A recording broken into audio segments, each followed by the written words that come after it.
There are 7.5 billion people on this earth, each a unique blend of different genomes, different characters, different environmental upbringings. Today I'm here to tell you about one of those remarkable human beings. She's sitting among you today as one of your peers and classmates, and her name is Kristen Romita. Like many of us, Kristen came from humble beginnings in a small town called Templeton, just north of Atascadero. She actually was born really close here in Sierra Vista, the hospital in SLO, but she's lived her whole life in Templeton. If you can recall, earlier on in the year, we were doing the stereotype activity. She was telling us a little bit about herself. She lives in like a ranchy farm area, and she has many, many pets. If you can remember, she has 3 dogs, 3 cattle, a lot of horses, a lot of cats, and a lot, like the environment she lives in, she was exposed to and participated in a lot of agricultural activities, some of which include 4-H, which is an activity where essentially, she participated in middle school. Essentially, you have an animal and you raise it for 6 months, and then you show it off at a fair, and then it is auctioned off.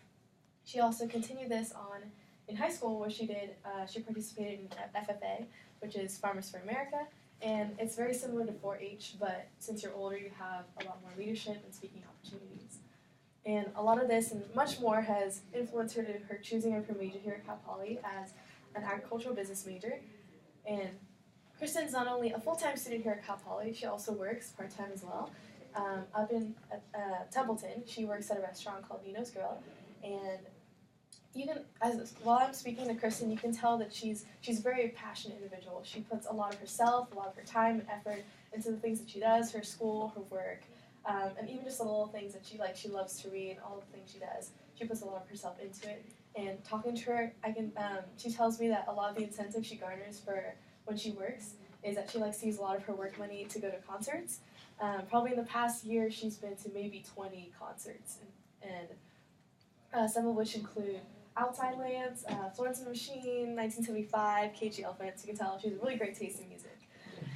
Kristen is a very, very unique individual. It would be impossible to tell you everything about her in the time that I have, but I think it's interesting that each and every one of us has an entire saga of a story waiting to be told.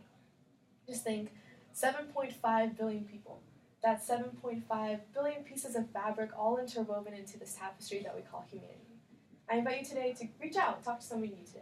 Reach out to one of those little fabrics and really let their story unravel before your eyes. Yes, we may all have different stories and different backgrounds, but we may have more in common.